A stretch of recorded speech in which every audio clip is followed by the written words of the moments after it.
हमारे सिरंदर block organising secretary Raju Lakra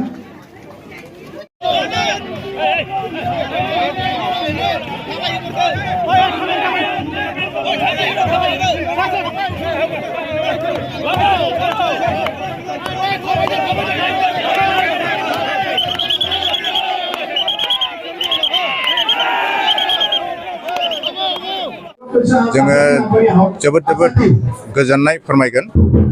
गिबियाव आङो PMB बडि जोंनि दोलोनि जिथु आफादगिरि बिथांनिसिम रोजा रोजा साबायखर थाबाय।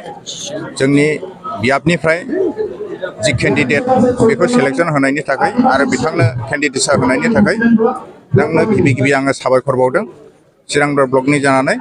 आरो लोगोसे बे बियाबनिफ्राय जों दिनै बिथांखौ सम्बर्धना बे प्रग्रामखौ रंजा खुसि रायजो राजा गासिबो प्राइमारिफोर लोगो लानानै दिनै बे कार्यसुचिखौ लाफुंनाय जाबाय।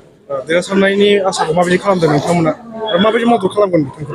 जोङो गासैबो रायजो राजाफोरनि मददजों बिथांखौ देरहाहोनो थाखाय जोङो साखाफारा जादों।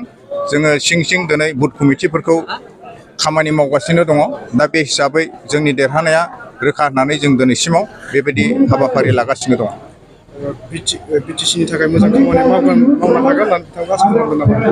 बिथाङा सासे बै समाव जोंनि बिटिसिखौ दैदेनबोनाय बिटिसिखौ सोरजिनाय सासे लेङाइ डेपुटि चिफ हिसाबै बिथाङा खामानि मावबोदों। गोबां बिथांनि अबदान दङ।